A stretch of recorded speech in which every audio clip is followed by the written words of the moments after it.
अपने विचार हमसे साझा करें। जी, बोलियां बुलाने वाले जोरदार तालियां।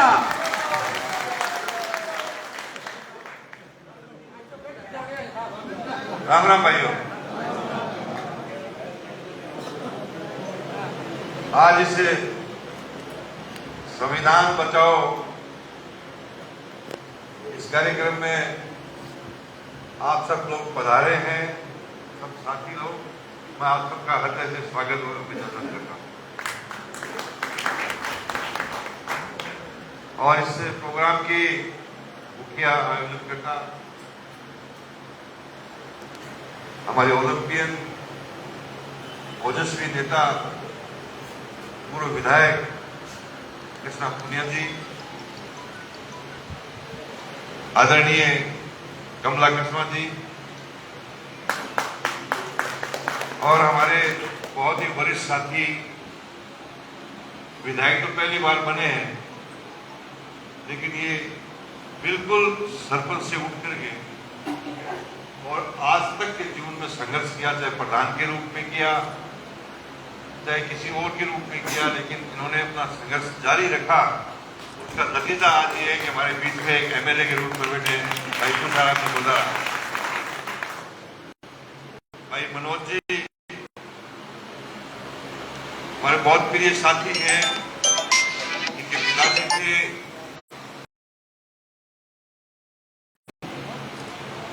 आदरणीय भवनलाल जी मेघवाल, वो अचानक हमारे बीच में से चले गए और जनता ने इनको पीठ के पीछे खड़ी हुई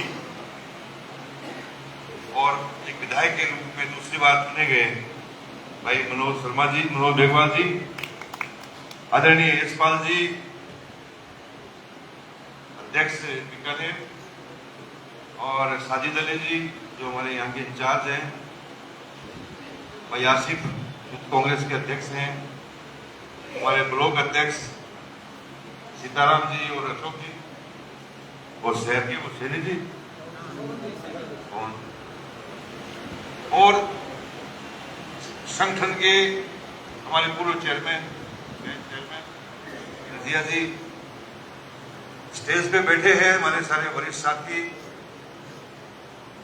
मैं इन सबका स्वागत करता हूं। नाम नहीं ले पाऊंगा सबके।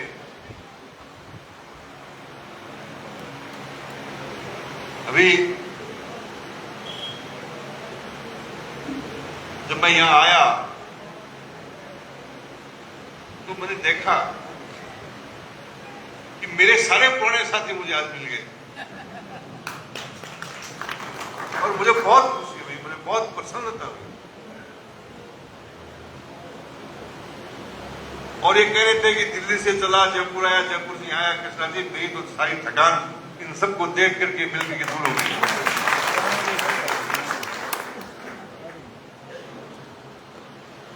साथियों, आज जिस काम के लिए आप इकट्ठा हुए हो, वो काम कोई छोटा काम नहीं है, एक बहुत बड़ा काम है, एक बहुत बड़ा चैलेंज हमारे सामने है। मुझे याद है हमारे जो दादा थे, कमला जी के सपूत थे, ये सारे लोग आजादी की लड़ाई में थे, और जो किस्से उनके सुनते थे तो किस्सों को सुनकर रोंगटे खड़े हो जाते थे और ये सोचते थे कि किस टाइप के इंसान थे जो आजादी के दीवाने हो गए और उन्होंने यातनाएं सही, जेलों में रहे, जूते खाए, लाठियां खाई, वो यातनाएं सही चुके। आजादी का जुनून था, और ये जुनून देश के लाखों लाखों लोगों के अंदर था। कितने लोगों ने कुर्बानियां दी आजादी के लिए, और एक कुर्बानियों के बाद ही देश आजाद हुआ। और आजादी के बाद, आजादी मिलने के बाद एक बहुत बड़ी जिम्मेदारी इस देश के ऊपर थी, हमारे नेताओं पर, कि देश किस प्रकार से चले, इस देश का विकास किस प्रकार से हो, लोगों का उत्थान किस प्रकार से हो, गरीब को कैसे संभाला जाए,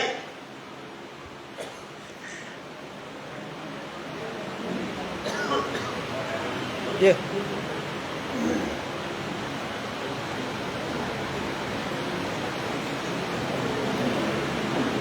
लेकिन ये लोग जो आज शासन के अंदर है, इन लोगों ने आजादी में भाग नहीं लिया। ये लोग तमाशा देख रहे थे, कर रहे थे, इनका आजादी में कोई योगदान नहीं रहा। आज देश की मालिक कृष्णा जी याद दिला रही थी 15 लाख रुपए, 2 करोड़ नौकरियां। अरे कृष्णा जी, ये तो चाल थी उनकी चाल थी कि इस प्रकार से देश को किया जाता है। आज सारी संस्थाएं, आज देश की सारी संस्थाएं उनके कब्जे में है। इसलिए तो राज की चिंता नहीं है। जब राज की चिंता नहीं है तो आपका हमारा ख्याल क्यों रखिए? हमारे विकास की बात क्यों करेंगे? गरीब की बात क्यों करेंगे? किसान की बात क्यों करेंगे? आज चुनाव आयोग उनके कब्जे में है। आज जो है सारी न्यायालय जो बड़े बड़े उनके पक्ष में, ईडी, सीबीआई, सारी चीजें के कब्जे में। और ये जब तक पेटियां जो बटन दबाने वाला काम चलेगा ना, तब तक इनका बिगाड़ने वाला कोई नहीं। ये हालात है।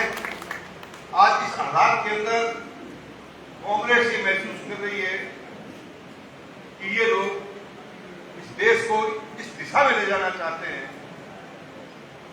इससे आजादी का जो काम किया था वो खत्म हो जाएगा।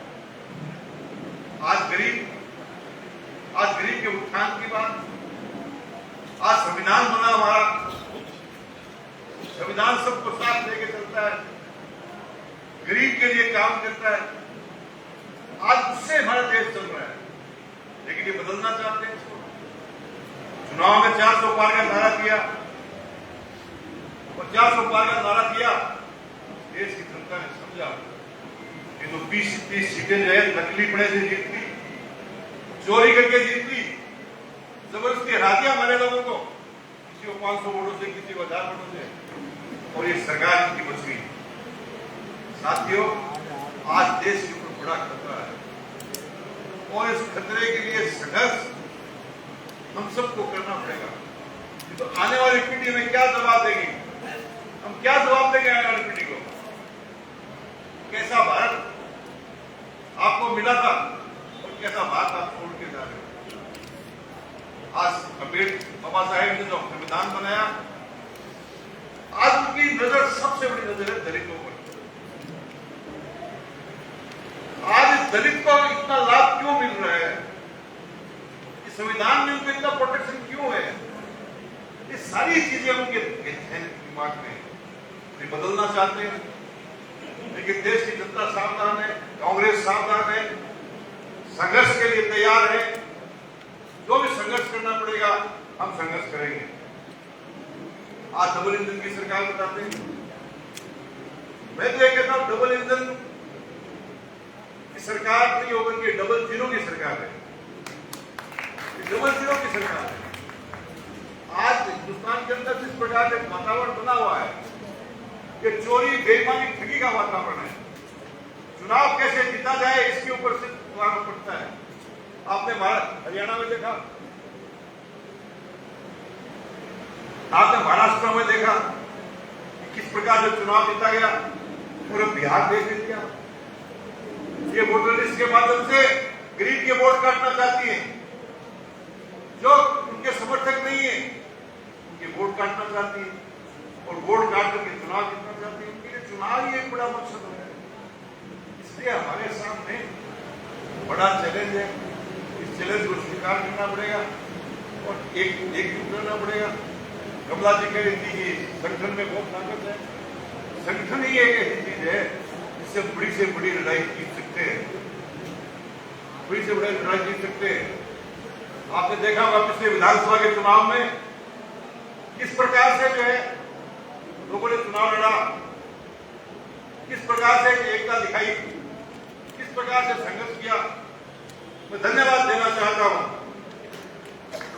चुनी गई जनता को, जिसने मुझे प्यार दिया, अपना आशीर्वाद दिया। और एक बहुत बड़ी लड़ाई थी, एक युद्ध था, एक युद्ध था, ऐसा युद्ध जो ना कभी लड़ा गया ना कभी लड़ा जाएगा, ऐसा युद्ध था।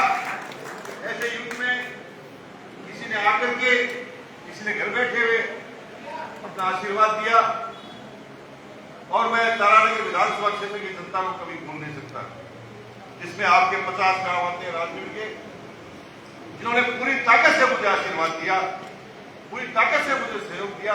और मैं चुनाव में नहीं लड़ा, मैंने कहता स्वयं मैदान में खड़ा हो गया। मैंने तो एक ही बात कही थी कि वो काम कर देंगे, क्या कर देंगे, चलिए रोकते समझे खड़ा रास्ते रोक दिए और एक बड़ी लड़ाई लड़ी। वो लड़ाई एक ऐसी लड़ाई थी, पूरी राजस्थान की, पूरी देश की जनता की आंख है।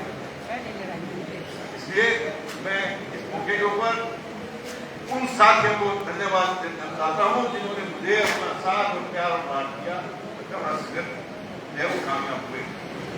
साथियों, बड़ी नजर, अभी राजस्थान में सरकार बनी, राजस्थान के अंदर सरकार बनी, नारा किया है कि 1.5 साल बना 5 साल, और हमें हंसी आती है देखकर कि कहां 1.5 साल बना 5 साल का मुकाबला कर रहे हैं। अरे एक काम तो बताओ, आप एक काम तो बताओ जो जमीन को रुक रहे, सिर्फ भाषण देते हो, झूठ बोलते हो और इससे जनता को गुमराह करते हो, ये चलने वाला नहीं है।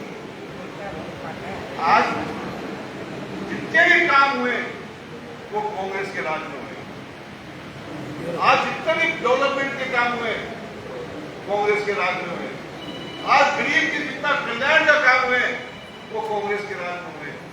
आप राजगढ़ को देख लीजिए, रोज हर विधानसभा में कितना की घोषणा करा दी, और राजगढ़ तारानगर सुधारगढ़ नाम आता, ऐसी कोई चीज छोड़ी नहीं हमने, ऐसी चीज छोड़ी नहीं जो 5 साल का काम था, जो 5 साल के अंदर हमने 15 साल का काम कराया,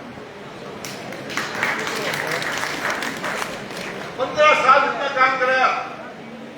मैंने चुनाव में जब मैं घूम रहा था तो लोगों ने कहा बुढ़ानिया जी आप नहर लेके आओ, और राजगढ़ तहसील के 15 पंचायत के लोगों ने कहा कि हमारी तरफ मुंह करो इसका। हजारों लोग मेरे पास गए थे चल के तारानगर, मैंने कहा मैं निश्चित रूप से राजगढ़ के अंदर नहर को उठा दूंगा। और आप देख लीजिए आपके जो है सेवा और आपके घोड़िया और बेलना तक आपके जो है वो नहर का काम चल रहा है। 60 किलोमीटर नहर में चुनाव से पहले बढ़ा चुका था और 60 किलोमीटर में काम चल रहा है। राजस्थान में एक नहर नहीं बनी पिछले 15 सालों में, और तारानगर के अंदर 130 किलोमीटर नहर बनी है। आज सिर्फ एक बात का अनुमान रह गया कि ये 5 साल राज के मिल जाते तो कोई भी काम छोड़ता नहीं नहर के लिए। ये मेरे मन में कितनी गुरु है, लेकिन हमारे अंदर संघर्ष करने का जुनून है, आपकी सेवा करने का जुनून है, गरीब के साथ खड़ा रहने का जुनून है, गरीब की लड़ाई लड़ने का जुनून है हमारे ऊपर। आज वो ये सोच रहे हैं वो कामयाब नहीं होने देंगे। आज पानी नहीं, आज बिजली नहीं, आज ये इस प्रकार का माहौल प्रदेश के अंदर बन रहा है, लोगों को तंग कर रहे हैं। कभी जो है खेजड़ी के नाम पे झांटिया के नाम पे गाड़ी पकड़ रहे हैं, कभी शराब के नाम पे पकड़ रहे हैं, कभी जो है डीजल के नाम पे पकड़ रहे हैं, कभी जो है मेरे पास कल एक फोन आया, आपके सारे कागज है वो कागज खर रहेंगे तो 2000 रुपए का चालान कर दिया। आप बताइए कि मैं 50,000 की गाड़ी लेने वाला, जोड़ जोड़ के पाई जोड़ने वाला, और मेरे 2000 रुपए लगा दिए। आज ये हालात बना रखे हैं इन्होंने, आज इस प्रकार की कार्रवाई कर रहे हैं, लूटने का काम कर रहे हैं, हर चीज में लूटने का काम कर रहे हैं। इनको नजर आना चाहिए कि यहां लूट सकते हैं तो लूट लो। अभी बिजली की बात कर रही थी, ये स्मार्ट मीटर, ये क्या है स्मार्ट मीटर? ये स्मार्ट मीटर ये डाका डालने वाला काम है, डाका डालने वाला, चोरी नहीं, ये डाका डालने का काम है। ये किसान का और गरीब का डाका डाल करके अपना जेब भरना चाहते हैं। क्या है स्मार्ट मीटर? आप उसे एक खासियत तो बताओ, आप खासियत बताओ कि ये कंज्यूमर के हित में है, ये गरीब और किसान के हित में है, तुम साथ देंगे? बताओ तो सही आप। लेकिन आपका मीटर भूलेंगे भाई, तो हमारा मीटर सही चल रहा है, एकदम शानदार चल रहा है, तो दूसरा मीटर क्यों लगाएंगे? और फिर लगाएंगे तो 25,000 रुपए आप काटोगे, खराब हो जाएगा तो फिर 25,000 लोगे। आज हम जो है 1,000-1,100 रुपए के अंदर जो है मीटर बदलवा सकते हैं, तो क्यों लगवाएं? लेकिन ये एक ऐसा मीटर है जो किसी को पता नहीं लगेगा और इतना तेजी से चलेगा, कोई कल्पना नहीं कर सकता है। तो ये लूटने का काम है, ये लूट का काम राजस्थान की जनता बिल्कुल नहीं होने देगी। हम हर तरह के सहयोग के लिए तैयार हैं, आप लोग भी तैयार रहिए, विरोध कीजिए, इसका डट के विरोध कीजिए। जब नहीं लगने देंगे स्मार्ट मीटर, हमारे मीटर सही है तो गलत मीटर क्यों लगा रहे हो? हमारे आप कमीशन देंगे मीटरों का, बड़े लोगों की जेब भरने के लिए किसान की, गरीब की जेब काटना चाहते हो? नहीं कटने देंगे, हर तरह का विरोध करेंगे। आज चाहे संविधान के ऊपर अटैक कर रहे हो तो हम पूरे लोग तैयार है, किसी प्रकार का जो संविधान में बदलाव नहीं होने देंगे, चाहे हमें फिर जेल में जाना पड़े, फिर शहीद होना पड़े, कुछ भी करना पड़े, लेकिन इनके मंसूबे पूरे नहीं होने देंगे। ये बात कह करके मेरी बात समाप्त करता हूँ। कृष्णा जी को बहुत बहुत धन्यवाद देता हूँ कि उन्होंने हमें याद किया और हमें आप सबसे मिलने का मौका दिया और बहुत अच्छा लगा सबको। मैं आप सबका हृदय से स्वागत और अभिनंदन करता हूँ। धन्यवाद। जय हिंद।